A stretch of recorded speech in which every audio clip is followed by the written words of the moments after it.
Hello दोस्तों, कैसे हो आप सभी। इनकम टैक्स 10 और अभी यूट्यूब चैनल पे आपका स्वागत है। अंक 9 गति अभ्यास पत्र। स्पीड होगा 100 शब्द प्रति मिनट। यदि आप 90, 85, 95 लिखना चाहते हैं तो यूट्यूब स्पीड के माध्यम से आप कम या ज़्यादा करके लिख सकते हैं। डिक्टेशन शुरू होगा 5 सेकेंड बाद। तो चलिए डिक्टेशन को शुरू करते हैं। 5, 4, 3, 2, 1 स्टार्ट।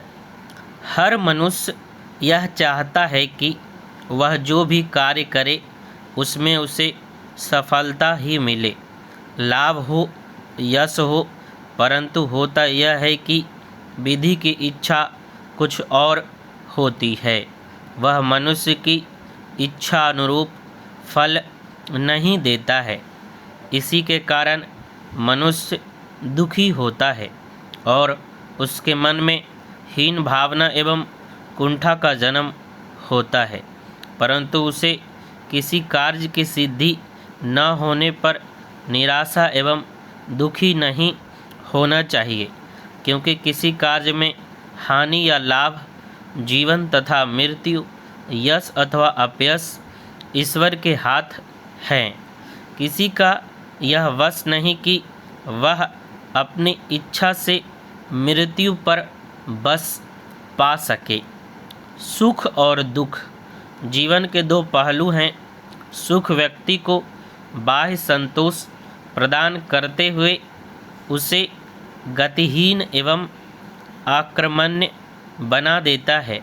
सुखी व्यक्ति भावी उद्यमों या प्रयासों से मुख मोड़ लेता है, जबकि विपत्तियों, कष्टों और अभावों से जूझता हुआ व्यक्ति अपूर्व साहस, शौर्य और सहिष्णुता प्राप्त करता है।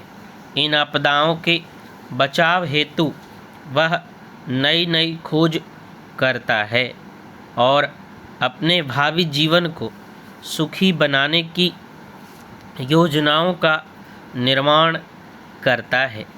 इस प्रकार यह कथन सत्य है कि विपत्तियां मनुष्य को बलवान बनाती हैं। संसार का हर धर्म उच्च नैतिक शिक्षा देता है। विश्व के प्रत्येक महान धर्मों ने मानवीय आदर्शों के पालन और प्रचार प्रसार पर बल दिया है। हर धर्म किसी न किसी प्रकार शिक्षा देता है, जैसे चोरी मत करो, हिंसा मत करो, किसी को हानि ना पहुंचाओ आदि। ये सभी आदर्श मनुष्य को नैतिक धरातल पर प्रतिष्ठित करने वाले हैं। इसके विपरीत अन्य दोष व्यक्ति को अपने आदर्शों से गिराने वाले हैं। इस प्रकार ये उच्च नैतिक मूल्य ही सच्चे जीवन मूल्य हैं, जो संसार के हर धर्म में मिलते हैं। इन मूल्यों का कोई विरोध नहीं करता। किसी अच्छी बात को सुनना ही पर्याप्त नहीं होता, अपितु उसे सुनकर उस पर व्यवहार करना भी अनिवार्य होता है। ऐसी बातें मनुष्य को अच्छे पथ पर चलने को प्रेरित करती हैं।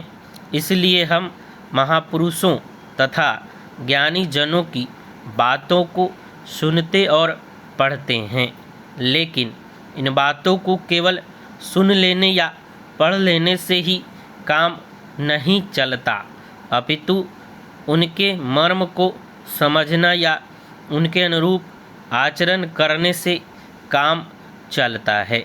किसी बात का अभिप्राय हम तभी तक समझ सकते हैं जब हम उसका चिंतन और मनन करें। इसलिए हमें अच्छी बातों को सुनने या पढ़ने से कोई लाभ नहीं होगा। उसके सुनने या पढ़ने की सार्थकता तभी है जब उसे भली भांति सुना जाए और उसके अनुरूप आचरण किया जाए। मनुष्य के लिए भलाई करना सरल नहीं है। मनुष्य बुराई तो कर सकता है पर भलाई नहीं। मनुष्य की स्वाभाविक प्रवृत्ति यह है कि यदि वह मनुष्य की भलाई नहीं कर सकता है तो वह उसकी बुराई अवश्य ही करता है। लेकिन मनुष्य की प्रवृत्ति यह नहीं होनी चाहिए। यदि वह किसी का कार्य बना नहीं सकता तो उसे बिगाड़ना भी नहीं चाहिए। समाप्त। आशा करते हैं आपको अच्छा लगा होगा। अच्छा लगा तो आप लिखिए डिक्टेशन और अपने दोस्तों को शेयर जरूर कीजिए और चैनल को सब्सक्राइब करके जाइए। धन्यवाद।